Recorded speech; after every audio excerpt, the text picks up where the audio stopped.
ശബരിമല വിവാദത്തിൽ കോൺഗ്രസിന്റെ നേതൃത്വത്തിൽ പ്രതിഷേധ ജ്വാല സംഘടിപ്പിച്ചു. കരുനാഗപ്പള്ളി സൗത്ത് മണ്ഡലം കോൺഗ്രസ് കമ്മിറ്റിയാണ് പ്രതിഷേധ ജ്വാല നടത്തിയത്.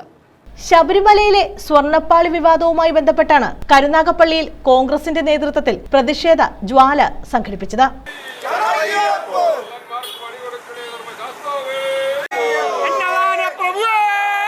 കരുനാഗപ്പള്ളി സൗത്ത് മണ്ഡലം കോൺഗ്രസ് കമ്മിറ്റിയുടെ നേതൃത്വത്തിലായിരുന്നു പ്രതിഷേധ ജ്വാല.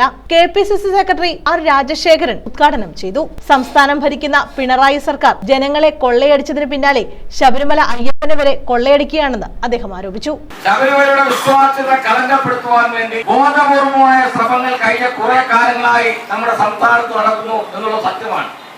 ഞാൻ തിരുവിതാംകൂർ ദേവസ്വം ബോർഡിലെ ദേവസ്വം ജീവനക്കാരുടെ സംഘടനയ്ക്ക് നേതൃത്വം നൽകുന്ന ഒരു പൊതുപ്രവർത്തകനാണ്. തിരുവിതാംകൂർ ദേവസ്വം ബോർഡിലെ 6000-ഓളം വരുന്ന ജീവനക്കാരിൽ ഭൂരിപക്ഷം വരുന്ന ജീവനക്കാരും കോൺഗ്രസ് അനുകൂല സംഘടനയായ എംപ്ലോയീസ് ഫണ്ടിൽ പ്രവർത്തിക്കുന്ന ആളുകളാണ്.